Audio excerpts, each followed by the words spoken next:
président Bassirou Diomaye Diakhar Faye. président parti Kiiraay. entrée bi mu def entrée bi parce que mën nañ ko tuddee entrée boo xamante ni. ñun entrée explosive explosif may ko loolu waaw bu explosif. entrée boo xamante ni bu inoubliable la. waaw entrée bii kay fi doog am. mais ba tey da ngay des ci tur wi. parce que tantôt nee nga dañoo bëtaloon daal ngay tudd biir néeg. waaw mais déjà li ñu choisir le mot kiiraay. olof la boo xamante ne ñoom mot olof la ñu choisir pour tibbee ko ki nga xamante ne moom mooy seen parti politique bi. waaw Lamine parce que ngénte li dañ doon xaar laax far amul laax dinaa la wax lu tax amul laax ngénte li nga xam ne biir néeg lañ ko tudd biir néeg. ñoom ñu kontaan ci nii nan gannaaw tudd bu moom bu ñëwee ngénte bi buñ ko àjjee nit ñi dañu xoomalat maanaam ngénte li amul laax te turu doom ji sax baaxut. déet waaw turu doom bi malheur la turu doom bi dañoo waroon a xool beneen tur parce que gis nga damay toog fi doon wax ak Jérôme nan kan xanaa xamoo ni am na mbër yoo xam ne duñ mës a nekk roi des arènes mun ma yan mbër man ko am na tur yoo xam ne boo ko tuddee sa bopp. tur yoo xamante ni yow boo ko tuddee sa bopp. waaw doo mës a nekk roi des arènes tur dafa am solo ci nit. moo tax doom buy tudd bu ko papaam di tudd sax day xool ki nga xamante ni doy na ko te bëgg na doomam jël ci moom juróom-ñaari jikko mu tuddee ko ko. am na ci ñoo xamante ne bu seen doom juddoo gën di mi def lañ koy tuddee. parce que dañuy bëgg mu jël ci moom juróom-ñaari jikko. kon tey parti boo koy sos da nga war a wut tur moo xam ne day am barke. Pastef dama koy wax chaque jour Pastefu dafa am barke. et barke boobu noonu moo tax ba léegi nii muy progresser mais yow nan ngay jëlee parti di ko tuddee kiiraay et kiiraay mooy lan déjà polémique la bu bëri diggante barki démb ak tey ku nekk di joxe définition lan mooy kiiraay loolu rek yaa problème parti la boo xamante ni nit ñi waruñu war a dem di wëri définition bi dafa waroon a nekk ni fàng dàgg ñu gis ko nii mu leer nañ ñëpp xam ne lii mooy définition kiiraay gi. mais est-ce que du lim ko choisir pour turam wala pour parti bi moom moo tax mu jël pële parce que depuis lors le mot kiiraay mosuñ cee prêter attention ba mu indi yenn polémique yi pourquoi ñu ñëw ba tey mu choisir ko kenn ku nekk bëgg ko utal définition bu bees. kiiraay ak kiirlaay bokkul kiiraay dafa am kiirlaay am et damaa jàpp ni xëy na kiirlaay lañ bëggoon a tuddee parti bi fa tuddee ko kiiraay ndax kiiraay obstacle la. kiiraay barrage la barrage da ngay dégg ñu naan leen suñu ministre dañoo am mbalaanu kiiraay dañ leen a sàng maanaam buñ la sàngee boo amee barrage doo mus a agsi ca la nga bëgg a agsi kiiraay barrage la barrage kiiraay lii moo la kiir ba agsi woo ci lii moo nëbb say bët lii moo la baare barrage la waaye ngay wut parti di wut barrage kañ ngay yegsi si say ambition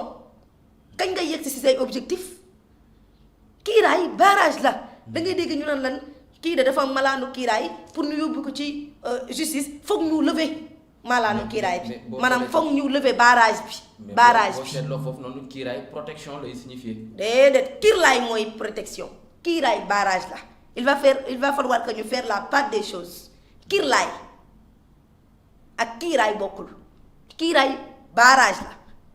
tey nga war a ñëw Allô Sénégal ñu baare tali bi nooy def. da ngay ñibbi wala nga wëri yoon bu gën a sori tey bu nekkee da nga am ay ambition da nga am loo xamante ni da nga ko teg ko objectif war ko atteindre say objectif nga wut kiiraay baare sa bopp kañ ngay yegg déjà tur bi rek baare na leen ñoom dañoo ñëw maanaam gis nga liñ naan bés du tuuti borom lay tollool moo leen dal tur ba ñu choisir tur boobu noonu ñoom la wuy si ndax ñoom dañ leen nar a baare ñoom élection yi di ñëw président dañ koy dégg rek. est-ce que jumtuwuñ ci maanaam protection la boo xamante ni dafay protéger. kiirlaay mooy protection kiiraay mooy barrage obstacle. kon dafa am différence ak kiiraay ak. kiirlaay ak kiiraay bokkul bii ñoom kiiraay lañ tudd bee kiirlaay la ndax dégg nañ wolof boobu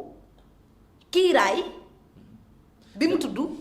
mooy barrage. mooy nga sàng sa bopp ba mënoo gis lamp yi mooy nga sàng sa bopp ba mënoo yegg si amaana ci suñu boroom mooy nga sàng sa bopp ba mënoo gis Lamine mi tey su ma sàngoo est-ce que dinaa la gis loolu mooy kiiraay su ma sàngoo du ma la gis parce que dama baare dafa am lu ma baare sama diggante man ak yow loolu mooy kiiraay kiirlaay nag mooy li lay protéger kiirlaay buy protection mais kiiraay barrage la kon ñoom déjà baare nañ seen bopp ba pare maanaam ñun balaa ñu leen a croix di leen baare ci ay liste ak yu ni mel ñoom baare nañ seen bopp ba pare parce que ñoom baare lañ tuddee suñu bopp seen bopp ñun la ñun waa parti baare suñu bopp. kon au préalable jàpp nga ni waxtaan wa waroon. avant ñuy choisir tur bi defuñu ko waxtaanuñ ceeg ña nga xamante ni ñoom ñoo mën a génne ay tur. wala ñoom ñoo mën a dégg kàllaama gi ñuy wax ña ko war a def parce que itam ñàkkul comme que le président yaakaar nañ ni moo war a ëpp ay conseillers moo war a ëpp ñu ko jege te bu demee ba tànn ab tur jàpp nañ ni wala war nañoo jàpp ni waxtaan na ci ak ñam ca war a waxtaanal ñoo xamante ni xëy na dégg-dégginam seen ci olof ñoo dégg di ñeeñee ñoo gën a sut bosam. bu nekkee ne dangaa nekk ak ñoo xamante ne amuñu niveau nag da ngeen a yàkkamti. waaw ba pare prévoir leen woon teg parti parce que seeni pexe bu juboon dëggantaan Pastef gee ngeen di dem pour nekk ay authentique te dinañ ci ñëw ci kanam. waaw Lamine. waaw kon ñoom amuñu xalaat bu sori man loolu laa jàpp. amuñu ay conseils yu leen mën a wax ne kiiraay gii kat. bien vrai que ne am na sax koo xamante ne boobu lañu naan moo ko moom. waaw moo ko moom ak moomu ko foofu sax du nga fa taxaw mais dama ne kiirlaay. kiiraay ci boppam mooy barrage kiirlaay mooy li lay protéger kon tey ñoom seen titre parti bi ak seen logo parti bi dafa am waroo titre parti bi. ak logo parti bi dafa am waroo lu tax ma wax la loolu nañ ma indi logo bi. titre parti bi ak logo parti bi. dafa am waroo. ça coïncide pas. non non coïncide wul xam nga lu tax. ayca nañ ma indil titre bi ak logo bi turu parti bi ak logo bi. turu parti bi mooy moom barrage la ba pare logo parti bi lan lañ def ci kaw fële ñu bindal la kiiraay. waaw kiiraay bi lan nga gis mu entouré ko ay xobu garab lañ ñaari xobu garab lañ jël takkale ko. ñaari xobu garab yi ñu jël takkale ko bañ paree dañ laa indil ab parasol ñun parasol lañ koy woowee ci olof man communication papa ak yaay laay def te man ñoom laay waxal moo tax dama leen di expliquer les choses ba mu leer ci seen bopp bu baax Fallou bàyyi fa kii bi rek boobu mënee indil double plan voilà nga indi ma côté bi teg noonu seen logo bi. kiiraay gaa ngi. waaw kiiraay gaa ngi Lamine. waaw mu indi ñaari ñaari xobu garab yoo xamante ne moom nga takkale pour envelopper ko. li nga xamante ni mooy sa logo. waaw ñu indil la ab parasol comme ni ko sunu maamee di waxee parasol. waaw ban la indilee parasol bi lan la protéger ñu ne la parasol bi day xam nga lu mu protéger. dañu la carte Sénégal moo nekk noonu ci biir parasol bi. waaw parasol kañ dañ koy soxla. parasol de xanaa bu naaj bi tàngee ak buy taw. waaw bu naaj bi tàngee ak buy taw. waaw bu naaj bi tàngul di nga soxla parasol. buy taw di nga soxla bu tawul di nga soxla parasol. naaj bi bu tàngee yow benn nga dem kër ñoom Lamine naaj bi tàng nga yor ko ndax boo duggee kër ñoom Lamine di nga utiliser parasol bi ndax bu tawlee di nga soxla parasol bi kon tey ñoom seen parti bi parasol bii ñu def nii maanaam lu momentané la lu éphémère lay doon lu éphémère est-ce que les Sénégalais comprendre nañ fan lay waxee parasol soxla woo ko chaque jour te parti bi nit ñi dañ ko waroon a soxla chaque jour dafa waroon a nekk loo xamante ni nit ñi chaque jour dañ koy itteewoo mais bu fekkee ne ñoom seen logo parti bii mooy dañoo jël parasol bi nga xamante ni buy taw lañ koy soxla ak naaj te naaj du chaque jour ngay dem ci naaj bi kon du chaque jour ngay soxla parasol te bu fekkee ni taw la ñetti weeru taw lañ am waaw bu taw ba weesoo nag lu parasol ba di jëriñ kon parti bi si boppam temps la durée la benn durée la rek mu jeex. lii la lay firnde maanaam parfois dañuy utiliser ay mbir yoo xam ne duñ ko xool sax duñ ko càmbar ñu xool ndax lii durée la wala loo xamante ni dafay éphémère parasol gii lu éphémère a ngi. mais est-ce que itam jàppoon ni dañoo bàyyi xel trop les artistes parce que itam bu dee ci cadre logo am na ay artistes yoo xamante ni artistiquement parlant dañ lay créer logo du loo xamante dañ koy ñëw rek teg xalaat rek teg. xam nga logo feuille garab dafa am lu muy signifier. garab de ñaari xobu garab andi woo garab de ñaari xob nga indi. couleur bu nekk dafa am lu muy signifier ci art carte Sénégal bi loxo bi am na lu muy signifier. dinaa ci ñëw ci ñaar yooyu. exact dikkal. xam nga dañuy décortiquer. te bu ñuy décortiquer du ñu bàyyi benn détail. très bien dañ ne la parasol bi c'est momentané. lu éphémère la. parce que parasol dafa am foo koy soxlaa ak foo ko dul soxlaa ndax ñun waroon nañu indi parti boo xamante ni daa am fu ñu koy soxlaa ak fu ñu ko dul soxlaa dañoo war a am parti boo xamante ni fu ñu ko soxlaa da war a ñëw kon seen parasol gii nañ ma ci jéggal waaye dafa wane seeni limite parasol bi dafa wane seeni limite Lamine ñu indiwaat logo bi s'il vous plaît Richie. aussi am na benn détail bu ci nekk. parasol bi couleur bu rouge la. rouge la te kiiraay bi ñaari i la ñu def rouge loolee itam est-ce que amul beneen symbole wala beneen signification. waaw xam nga partie bi moom lañ ñaari lan lañ def rouge. la partie d'abord wala. ñaari i rouge lañ ko def kiiraay bi K2i lañ ko def. waaw 2i la bi. waaw ñaari i rouge lañ ko def parasol bi rouge lañ ko def yeneen yi lañ maintenir couleur mi ngi nii nag. très bien d'accord léegi parasol bi rouge la kiiraay gi rouge la. kon bu fekkee ni parasol bi daa disparaître bu ñu tawee ba pare wala bu fekkee parasol bi da nga koo soxlawul naaj ñaari i day tëb ñaari i bu tëbee partie bi nan lay tudd. karaay lan la bu fekkee da nga ni da nga ma indi ci côté boobu rek. xam nga ñun ay borom xel lañ dañuy réfléchir. man la parasol bi c'est momentané. dafa am côté boo koy soxlaa am côté boo xam ne soxla woo parasol bu tawulee soxla woo ko bu naajulee te nga war a génn mën na naaj sax doo soxla parasol xanaa nga war a génn dem kër ñoom Lamine te boo demee ba buntu kër ñoom Lamine da ngay lam parasol gi. kon partie gi wan nañu déjà ni dafa am foo xamante ne fa lañ koy soxlaa am foo xam ne duñ ko fa soxlaa te partie dafa war a nekk loo xam ne chaque jour dañ koo war a soxla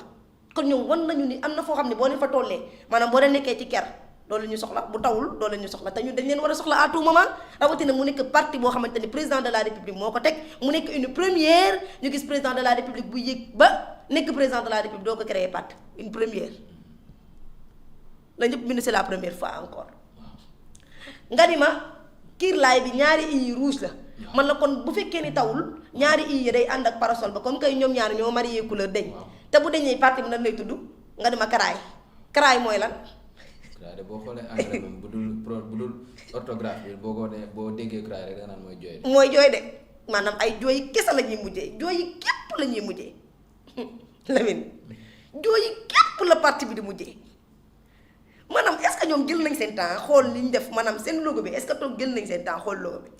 est-ce que jël nañ seen temps décortiquer les choses parce que mbir kat boo koy tabax da nga koy xool ci zaahir ak ci baatin da ngay gis ni sax suñu maam yi bu ñuy dem di voyager yi dañ naan la jour bi baaxul nga dem ñun kat bu ñu demee ba wàcc dëkk da ngay gis ni dëkk ba kañ ca njëkk a tasanteel sax dañ naan dafa am lu muy symboliser ci seenu voyage bi bu fekkee dañuy ut ñuy xool ndax la ñuy ut dinañ ko gaaw am wala duñ ko gaaw am loolu lépp nit ñi dañ koy xool mag yi njëkk dañ koy xool nit ñi dañ koy bàyyi xel léegi ñoom bu fekkee ni dina dañ ñaari craay lay doon te craay jooy na kon ñoom daal seen parti bi fa ñu war a jëm ñëpp décortiquer nañ ko seen bopp ñoom kenn waxul de li may wax nii sosuma ko de lu ama lu ama ngi nañ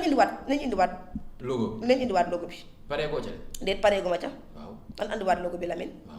waaw Lamine bu ñu andiwaatee logo bii nga gis logo bii ñu ni la carte Sénégal moom la ñu def ci suuf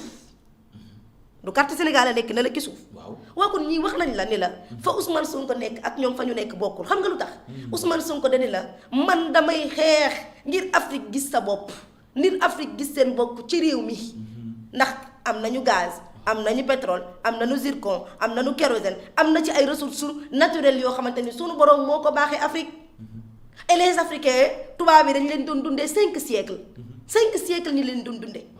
ba léegi nii ñu ngi ñuy dundee di takk baat buum ci suñu baat bu njëkkaan dinu yóbbu muy esclavage léegi dañoo toog am fi ay représentants yoo xamante ni ñooy jël suñuy ressources di leen ko yóbbul ñoom dikkatuñu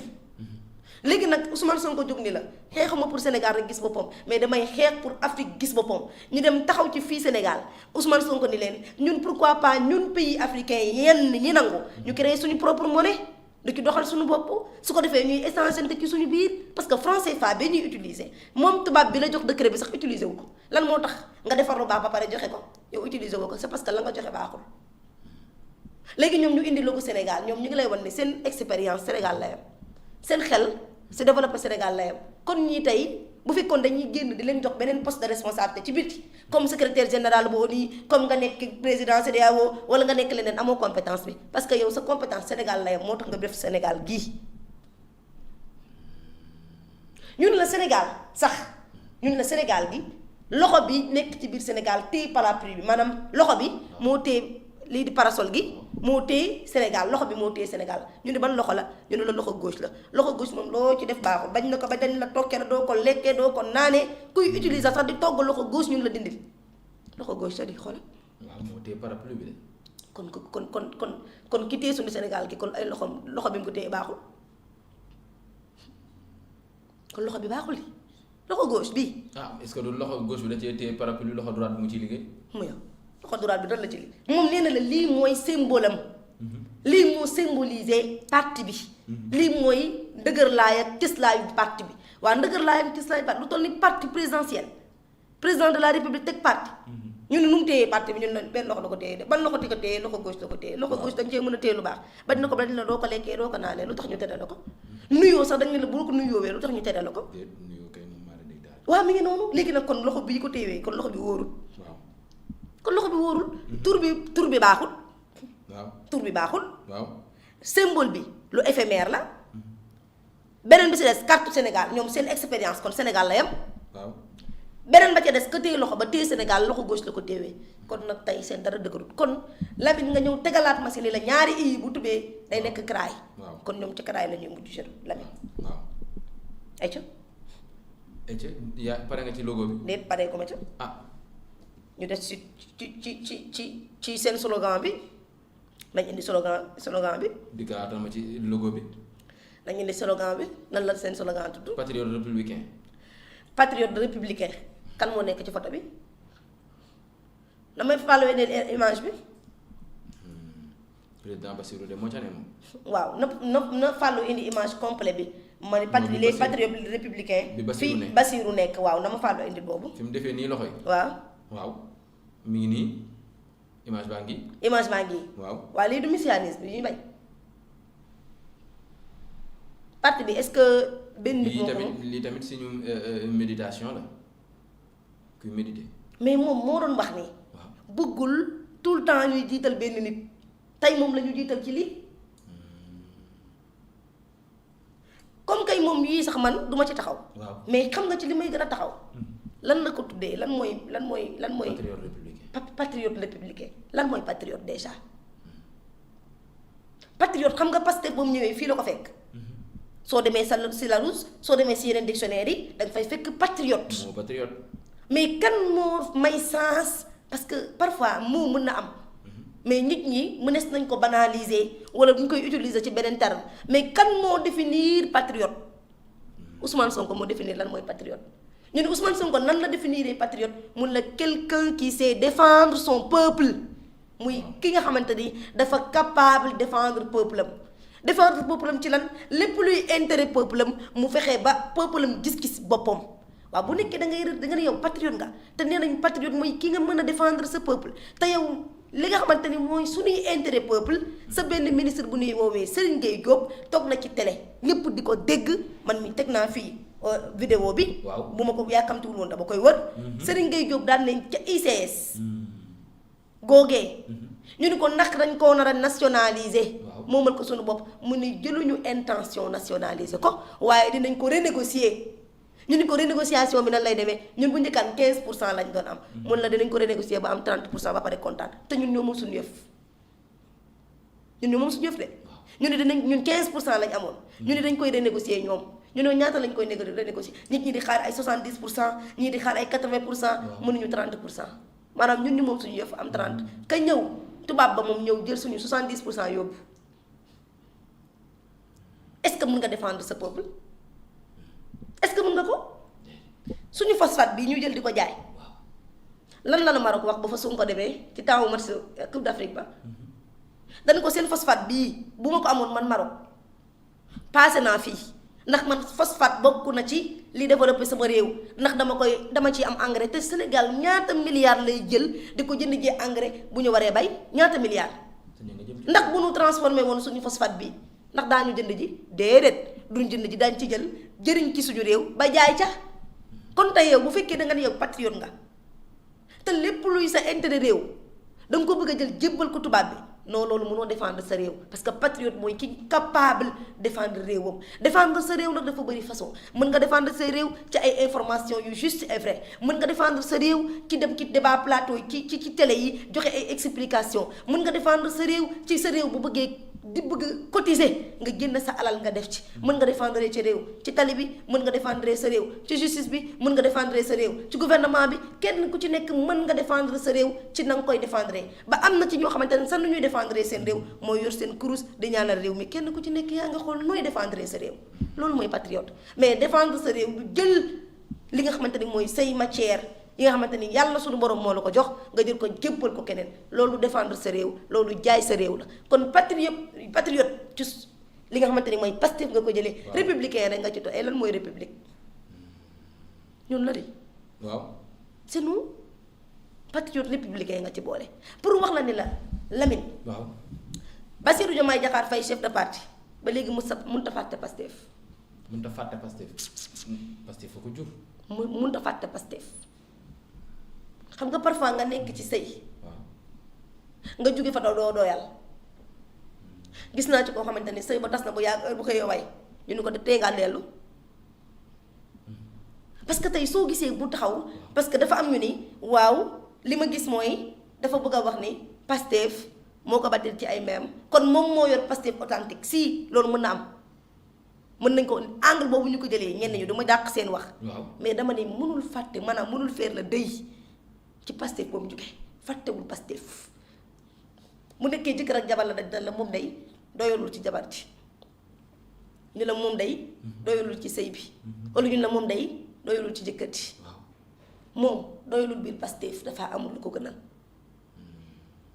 moo tax mënul bal waa Pastef chaque jour mi ngi naan lan ay patriote mi ngi lay tuddal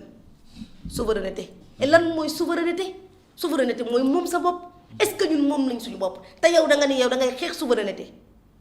est-ce que ñun moom nañ suñu bopp micro bii defee réew nga fii dañ koy importer di ko indi télé bii dañ koy importer di ko indi suñu lekk geeg suñu naane lu bëri ci biti réew lay jóge di dugg fii te ñun ñu moom suñuy terre kon ñun est-ce que ñun souverain nañ est-ce que peuple bu souverain la Sonko nag da doon xeex à ce que ñun ñu moom suñu bopp ci li ñuy lekk moom suñu bopp ci li ñuy naan moom suñu bopp ci li ñuy dundee moom suñu bopp ci li ñuy sol moom suñu bopp ci leneen ak leneen usine textile yaa ngi nii ñu tëj kon ñun Sénégal suñu taxawee di yëkkati moom ñoom moom souveraineté te ñoom ñi ñu jox réew mi ñoom war ñoo yóbbu ci dëkk boo xamante ne ci réew moo xamante ne dañuy moom suñu bopp jël suñuy ressources di ko jébbal tubaab yi naan loolu mooy souveraineté loolu koy du souveraineté loolu moom maanaam moom njaam delloowaat buum ca mboy mboy ko la woon fa woon na woon kon buñ nu waxati waxi souveraineté ñoo leen ko ñaan buñ nu waxati waxi patriote mais buñ nu waxati waxu panafricain parce que ki nga xamante ni moom panafricain la di xeex panafricanisme kooku Lamine mooy ki nga xamante ni Afrique moo ko ñor ki nga xamante ni développement Afrique moo ko ñor du boppam du réewam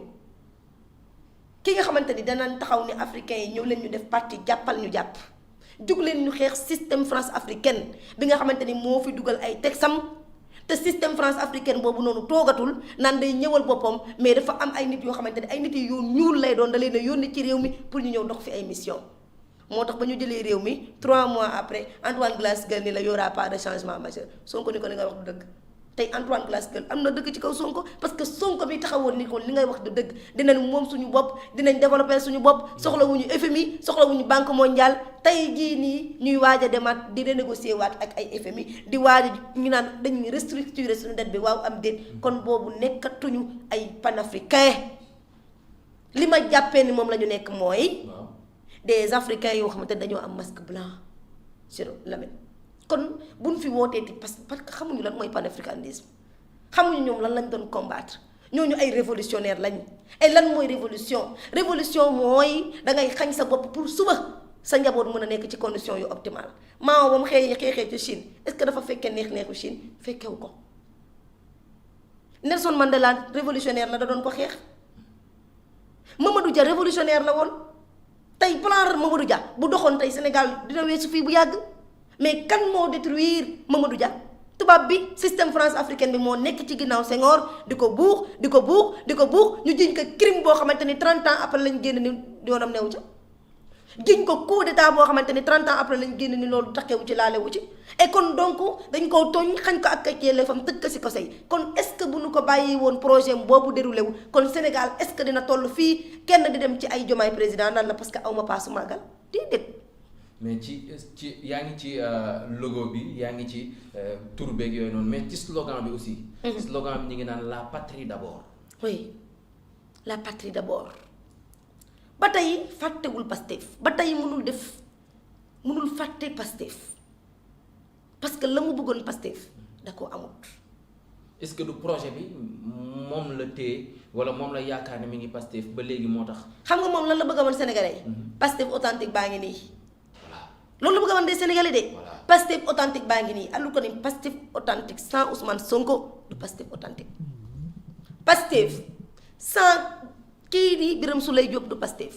moo tax Ousmane Sonko wax na leen woon keroog ni leen mënoo leen a def Pastef sans Pastef parce que bis boo toogee jàpp ni yow yaa ngi def lu authentique bis boo toogee jàpp ni Pastef authentique bi yaa ko yore te amul Ousmane Sonko te ci biir amul Birame Souleye ci biir amul El Malick Ndiaye ci biir amul kii di Abass Fall ci biir amul Jean Michel ci biir amul keneen ak keneen ak keneen ak keneen kon yaa ngi def Pastef sans Pastef yaa ngi def Pastef sans Pastef Lamine léegi nag bu fekkee ni yow foofu nga jàpp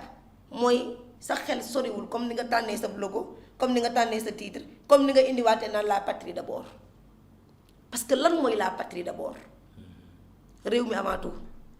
loolu la de. réew mi avant tout. samay intérêt crypto personnel dama koy jël multiplier par ln de 1 technique jiital réew mi mais nañ ñëw ci jiital réew moom est-ce que jiital ngeen réew mi ba nu jëlee yaakaar teraanga mun kese mënoon a développer réew mi moom kese. am ci koo xamante dañ koy woowee Alioune Gueye mu ni yaakaar teraanga bii ñu jël bëgg ko nationaliser te Ousmane Sonko def ci jéego 2 ans am ñoo xam ne toog nañ fi 12 ans réussir ñu ko. waaw ñu ni yaakaar teraanga boobu dañoo naroon a dem ci askan bi ni leen ñun kat am na ci benn secteur boo xamante ni moom kese buñ ko exploité. waaw dootuñu fayati ndox dootuñu fayati courant Sénégal dina jekk ba pare dina am ay usines yoo xamante ni dinañ ko fi am. maanaam dina bokk ci réew yi gën a industrialisé teg ki dépense yu bëri day wàññeeku parce que courant ndox boo ko fayatul moom loo jaay mu jar te prix yi dina wàcc. waaw ñëpp dinañ mën a bénéficier wu ci réew mi ñun la dañoo naroon a demaat ci askan bi ni leen kaay leen ñu cotiser suñu cotiser ba am suñu fond dootuñu jëlati suñu yaakaar teraanga dem naan Cosmos am mais dañuy wooyi benn société boo xamante ni am na capacité génnee ko. comme day mel ni nga bëgg a dëkk si kër mais doo maçon. waaw mënoo tabax kër gi nooy def da ngay dem wuti ji maçon fay ko xaalis mu tabaxal la kër gi est-ce que maçon boobu bu tabaxee kër gi ba pare moo ko moom déedéet dañ koy fay mu dem su ko defee ñun ñu jël suñu li nga xam ne mooy yaakaar teraanga bu nu fayee ñu exploité ko ba pare dañuy jox suñu yëf ñu fay kee xaalisam mu dem ñu jël suñu yëf dund ci li ki des ñu jël ko jaay ko buñ ko jaayee. yow sa dëkk yaa ngi koy dundee déjà yaa ngi dundee parce que dañoo laajtoon ni lan mooy développement lan mooy richesse ñun la richesse du am naa xaalis ma nga banque ba ñun ni lan mooy richesse ñun la richesse mooy say doomu dëkk di gis seen bopp ci dëkk ba bu nu demee jënd ceeb mu yomb leen ñëpp mën a am accès ci ceeb mun ñëpp am accès ci dëwlin ñëpp am accès ci courant ñëpp am accès ci ndox ñëpp am ci accès ci feebar faju loolu mooy développement réew et yaakaar teraanga boobu noonu bu nu ko exploité bu nu ko nationalisé mais réew mi day naat réew mi day dox kenn dul xëy suba dem ci ay coalition ay parti bu ñuy lancé naan 5000 francs nga fay xaar 5000 yooyu noonu yow da ngay dem mu yomb la lool parce que réew mi moo toll na foofu léegi yow nga ni yow kooku noonu da nga ko dàq ndax lan say intérêt crypto personnel kooku noonu amoon idée boobu nga ne dangaa dàq kooku pour indi koo xamante ne bu demee laaj askan bi di leen kaa leen cotiser mu ñu ko askan bi laan ko ndax wóoluwuñ ko kon kooku est-ce que mën nga taxaw nga ni panafricain nga est-ce que kooku mën nga taxaw nga ni réew mi moo la ñor la patrie d'abord est-ce que mën nga taxaw ni réew mi moom nga jiital man pour man jiitaloo réew mi tubaab yi nga jiital la taxoon Sénégal mënut a développé 1960 ba tey 1960 ba léegi Sénégal mi ngi dox te développé wul mais est-ce que les Sénégalais dinañ toog ba mu yàgg ñu ne ñun bañ jëlee suñu indépendance ba tey lan moo tax réew mi doxul xam nga lu tax wor 60 ba léegi 60 ba léegi wor dangay ànd ak kii def ko sa premier ministre mu wor la wala président ba wor premier ministre ba wala ñi nekk ci gouvernement bi nekki kaña bu nit ñi di liggéey ñoom ñuy yàq yu sundu dañu bu fukki nit di gas fukki nit di suul pënd ba mooy bari mais pax du am mais bu benn nit di gas fukki nit di suul force dañuy suul la nga liggéey te loolu moo ñu dal 1960 ba léegi mënuñoo jël suñu indépendance parce que tubaab bi dalaa jox sa indépendance 1961 mu dem signé la 11 accords coloniaux 11 accords yoo xamante ni Lamine tubaab bi dalaa jox sa indépendance ne la kaay ñu course ba pare yow la ba nga ni ngodd les panafricains taxaw ñu ne dañoo nar a jël ñiy jël paaka ñiy jël coupe pour ñu daggal tere yi nga xam ne liñ ñi nga xamante ni moom la ñu Sénégal moom la ñu tubaab bi lëmase ñu dem ba commencé tàkkar ñi ña doon tàkkar ñi pour ñu libre ñu dàq leen kon loo bëgg tàkkar ñu dañu la duñu changer équipe bi gagné mais équipe boobu di gagné ba fellu fii ñu waroon a sax gën leen a bàyyi ci terrain bi ñu gën a gagné nga dàq équipe boobu pour indi équipe boo xamante ni ministre ba day taxaw fële di la defal ay fautes grammaticales nañu waxante dëgg kon Lamine bu ñu fi woote panafricain bu ñu fi tudd turu patriote bu ñu fi wax waxi li nga xam ne mooy souveraineté Pastef googu nga xamante ni moom lañ doon bëgg a indi parce que dégg nga leen seen wax yëpp Pastef dinañ ñëw la mais créé ngeen seen parti nee ngeen waxi jëmm ak waxi groupe dugub dinañ ci ñëw ci kanam kon tey bàyyi leen parti Pastef ngeen dem xooli gi leneen loo leen def te nag parti la boo xamante ni yow yaa fa dégg lii mooy objectif parti bi dégguma ko fa